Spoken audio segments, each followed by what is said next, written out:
General గా మనం width calculate చేస్తున్నప్పుడు బేస్డ్ ఆన్ పేరెంట్ క్యాలిక్యులేట్ చేయాల్సి వస్తుంది. ఓకే, విడ్త్ కానీ ప్యాడింగ్ కానీ మార్జిన్స్ కానీ అలాంటిటప్పుడు మనం యూజ్ చేసేది క్యాల్సీ మెథడ్. ఇది ఇంటర్వ్యూలో కూడా అడుగుతూ ఉంటారు అనమాట. సో ఇక్కడ మీరు ఎగ్జాంపుల్ తీసుకుంటే ఒక కంటైనర్ అన్న క్లాస్ తీసుకుని దానికి width 300 pixels, background green, height, sounds properties పెట్టుకున్నాం. మీరు పౌస్ చేసి చూడండి. సో ఇప్పుడు నాకు ఏం కావాలంటే ఈ హెడర్ అన్న ఎలిమెంట్ చైల్డ్ ఆఫ్ కంటైనర్. ఆ చైల్డ్ నాకు 260 పిక్సెల్స్ కి సెట్ అవ్వాలి, అంటే centre of the page 260 pixels తో సెంటర్ అవ్వాలన్నమాట. So left 20 pixels, right 20 pixels వదిలేయాలి. అప్పుడు నేను ఏం చేస్తానంటే with calc of 100% minus 40 pixels అన్న, అంటే 100% నుంచి 40 పిక్సెల్స్ తీసేయని చెప్తున్నా. దాని అర్థం ఏంటి?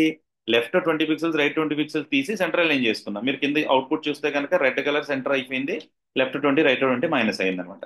ఇలా క్యాలిసీతో మనము డిఫరెంట్ డిఫరెంట్ ప్రాపర్టీస్ ని మనము కౌంట్ చేసుకుని డైనమిక్ వాల్యూని క్రియేట్ చేసుకోవచ్చు. Please like the video.